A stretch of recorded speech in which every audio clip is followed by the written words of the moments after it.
A Virgínia Fonseca e Zé Felipe estão passando férias em Orlando, nos Estados Unidos, com a família e as babás das filhas. Na manhã desta terça-feira, o Zé Felipe compartilhou em suas redes sociais a Virgínia dormindo. Zé Felipe diz que a Virgínia é linda até dormindo e comenta o quanto estão cansados. Virgínia e Zé Felipe estão aproveitando cada segundo os parques de diversões da cidade. Virgínia e a família foram ao famoso parque da Disney, onde está conhecido o Castelo da Cinderela. Pela noite, o castelo fica todo iluminado. Virgínia vem fazendo vários registros com a família e vem compartilhando em suas redes sociais vários momentos especiais da viagem. Enquanto andava pelo parque em Orlando, Virgínia pediu aos seus seguidores que assistissem a sua participação no programa do Rodrigo Faro, que aconteceu neste domingo, no quadro Funcionário Famoso.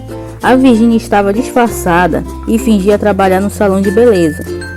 2 fãs de Virgínia iriam faturar um prêmio em dinheiro. Para isso, eles teriam que demorar a reconhecer a sua ídola.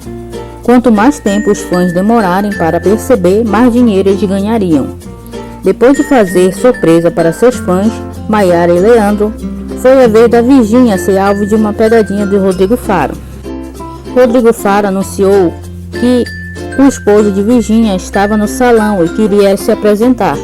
A reação da Virgínia foi a melhor. Na verdade, quem entrou no salão foi o sósia de Zé Felipe. Virgínia adorou a brincadeira e cumprimentou o rapaz.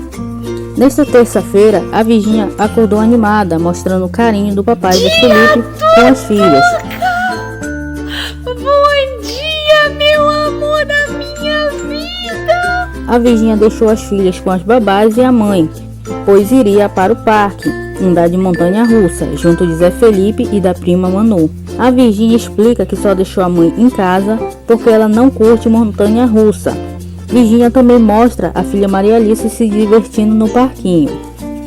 Bom, gente, assista o vídeo completo, se inscreva no canal e deixe o seu like. Ative o sininho das notificações e deixe aqui nos comentários a sua opinião sobre o vídeo.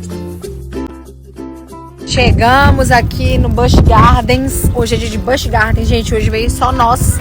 Letícia ia vir. A gente comprou o ingresso pra Letícia e pra minha mãe. Só que a minha mãe não vai em nenhuma montanha russa, né? Não sei porque ele comprou pra minha mãe. Você falou, não, eu vou comprar 5 ingressos. Deus do céu! Vou dar uma olhada. Senhora! Nossa Senhora! Oh my God!